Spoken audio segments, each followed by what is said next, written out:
ফাতিমা রাদিয়াল্লাহু তাআলা আনহা বিশ্বনবীর কলিজার টুকরা চাচাতো ভাই আলীর সাথে বিয়ে হলো। আলী যখন প্রস্তাব দিল ফাতেমার কাছে যে বলে, ও ফাতেমা রাজি আছো কিনা? চুপচাপ, কথা কয় না। বিশ্বনবী বুঝলেন রাজি, দুইজনকে বিয়ে পড়িয়ে দিলেন।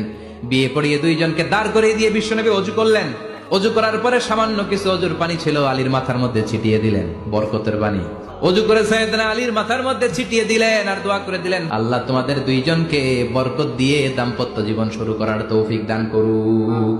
এই ফাতেমা সব সময় পর্দায় থাকতেন, দিনের বেলা বেরোতেন না, সারা দিনে টয়লেট করতেন একবার, সেটাও করতেন রাত্রে, যাতে দিনের বেলা কেউ তারে না দেখে। কি ব্যালেন্স লাইফ! সারাদিন খাওয়া দাওয়া এরকম ব্যালেন্স করে করতেন, কেউ দেখতে পারে না ওনারে। কেমন ছিল কেউই জানতো না, এমন ভাবে চলাফেরা করতো, কোনো পুরুষদের সামনে দিয়ে কখনো যেতেন না। 1 বছরের ব্যবধানে ঘরটাকে আলোকিত করে প্রথম সন্তানের জন্ম হাসান।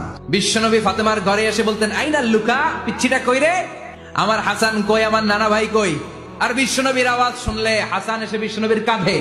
এজন্য ইন্তেকালের আগে আলীকে বলে গেলেন, আলী অল্প কয়েকজন পুরুষ নিয়ে জানাজা দিও, বেশি মানুষের কাছে আমার নিও না। দুনিয়ার বুকে আমি লুকিয়ে লুকিয়ে চলতাম, মরার পরে লুকিয়ে লুকিয়ে আল্লাহর কাছে চলে যেতে চাই। আর আমার জানাজার খাটিয়ার উপর দিয়ে বিশাল একটা বোরকা দিয়ে দিও। এটার আরবিতে বলে নাউশ। কি বলে? এই প্রথম কোন নারী তার খাটিয়ার উপরে নাউশ ব্যবহার করেছে, জন্য এটাকে বলে সুন্নাতু ফাতিমা। ও মা, এই ফাতেমার জীবনী থেকে আপনার জন্য শিক্ষা হলো পর্দা।